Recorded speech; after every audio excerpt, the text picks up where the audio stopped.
Hey, it's Amy Brown, and today I just want to talk about cheat meals. Is cheating allowed?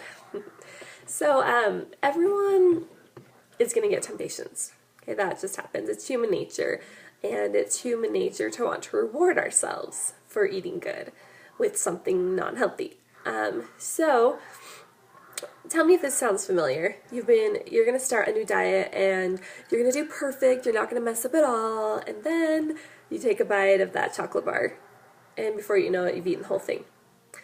So then you're thinking, well, you know what, I've already blown my diet, I might as well just eat whatever I can find. And you go through your house, looking through all the cupboards, just trying to find whatever unhealthy stuff you can, and you shove it in your mouth. And then you feel guilty afterwards. I hope that doesn't sound familiar, but it probably does to most people. Well, what I would say is don't let it get you down. If you make a mistake here and there, don't let it get you down. Just have it motivate you. Work out harder in the gym or just motivate you to do better next time and to get back in the right direction.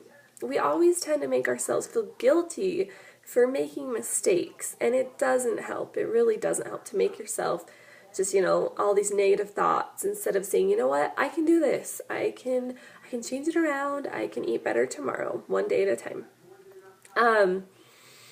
So some things that are important is know what it was that triggered you. What triggered you to go on that binge rage and just eat everything you could find.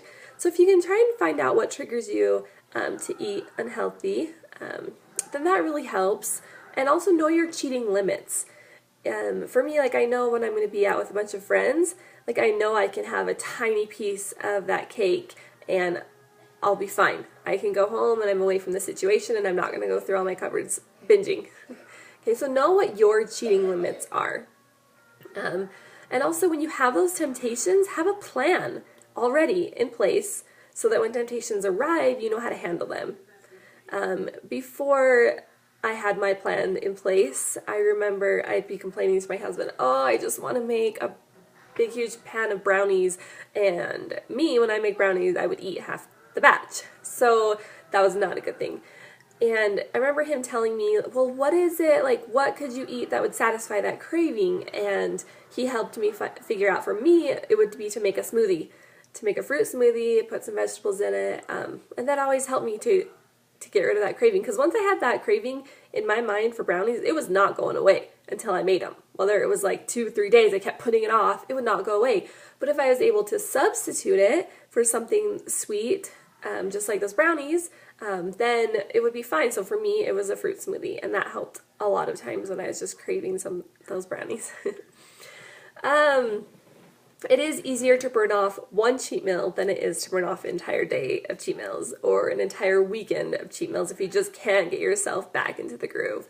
So just know that. Try and, one cheat meal is not going to hurt you.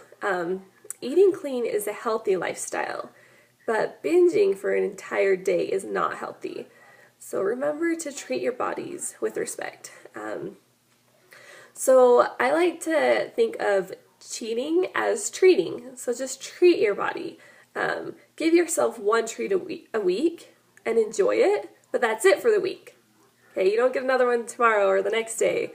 And don't make excuses such as, well, it's my birthday, so I have to eat cake and ice cream or else it wouldn't be my birthday. Okay, well, maybe that is true. I do enjoy cake and ice cream on my birthday, but you don't need 5 pieces of cake or that huge piece of cake. You could ask for a half a piece and only 1 scoop of ice cream instead of 2 or 3. And while you're eating it, just really enjoy it. Think about it as you're eating. Eat it slowly. Talk in between bites. Just make it last longer. In fact, though, the last couple of years, if you were to ask my husband what my birthday cake was, my candles were actually sitting on top of a bowl of fruit. I love fruit. I love pineapple. I think it's one of the most delicious things ever. And so for me, that was fine. That was all I needed. So, don't make excuses. Well, it's this wedding or it's this birthday. I mean, there's going to be things daily or weekly or monthly that you could make excuses for. Well, it's this one thing. I have to have it. So, yes, you can have it occasionally. Pencil it in this week. For this week, I'm going to eat it Thursday night. That's going to be my cheat meal because there's an activity and I really want to try out something. So once a week is going to be fine, especially if you're eating clean the rest of the week. So that's just my little bit on cheating.